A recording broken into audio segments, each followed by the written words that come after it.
ইতিহাস এক আশ্চর্য জিনিস। কখনো যারা বন্ধু ছিল, একসময় তারাই হয়ে যায় শত্রু।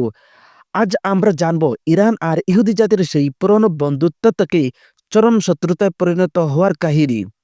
আর শুনব মহানবী হজরত মোহাম্মদ সাল্লাল্লাহু আলাইহি ওয়াসাল্লাম এর সেই ভবিষ্যৎবাণী, যা হয়তো আজকের যুদ্ধের ছায়া হয়ে ফুটে উঠেছে দুনিয়ার বুকে। খ্রিস্টপূর্বে শতাব্দীতে পারস্য সম্রাট সাইরাস এক ঐতিহাসিক কাজ করেছিলেন। ইহুদি জাতি তখন তারা ছিল বাবিলের বান্দি, কিন্তু সাইরাস তাদের মুক্তি দেন এবং জেরুজালেমে ফিরিয়ে দেন। এমনকি বাইবেলেও পারস্য প্রশংসা করা হয়েছে, কারণ তারা ইহুদিদের মন্দির পুনর্নির্মাণে সহায়তা করেছিল। অতএব প্রাচীন পারস্যই বর্তমান ইরান এবং ইহুদিদের মাঝে একসময় ছিল বন্ধুত্ব।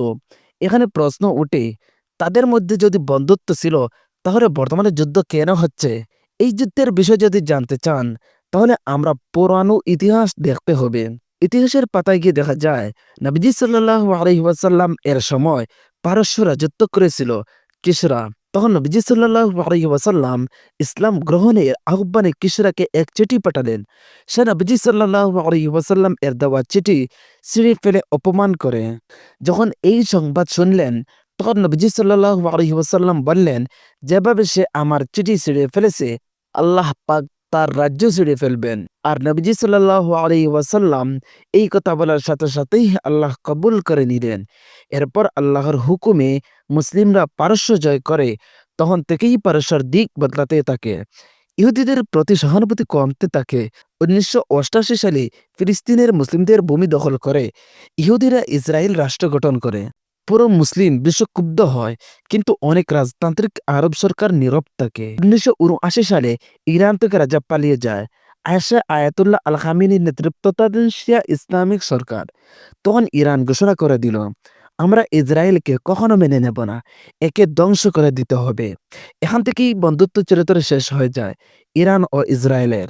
আজকের দিনে ইরান আর ইসরায়েল একে অপরের চরম শত্রু। ইরান অলরেডি বলে দিয়েছে, ইসরায়েল হলো একটি ক্যান্সার, যাকে পৃথিবী থেকে মুছে ফেলতে হবে। ইসরায়েল বলে, আমরা ইরানকে পরমাণু শক্তি অর্জন করতে দেব না, তাহলে তারা আমাদেরকে ধ্বংস করবে।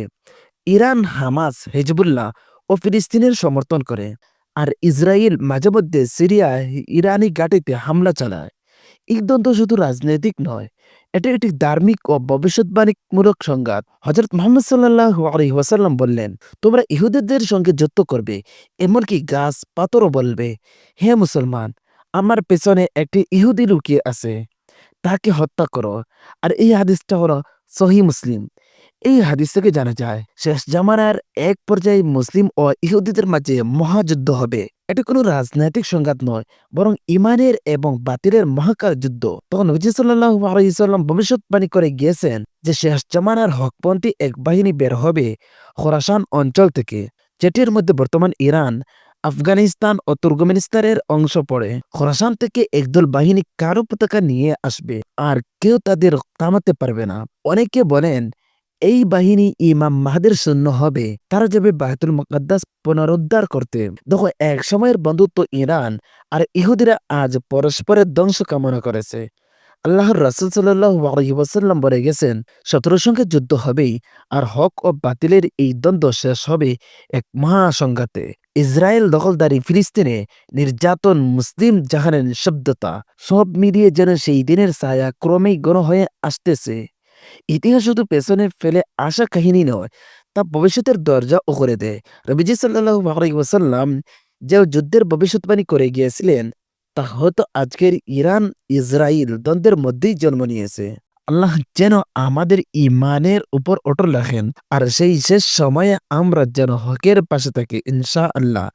বন্ধুরা, এই কাহিনীটা যদি আপনাদের কাছে একটু ভালো লাগে বা এটা থেকে আপনারা কোনো কিছু শিখতে পারেন, তাহলে অবশ্যই চ্যানেলটি সাবস্ক্রাইব করবেন এবং ভিডিওতে একটি লাইক দিবেন।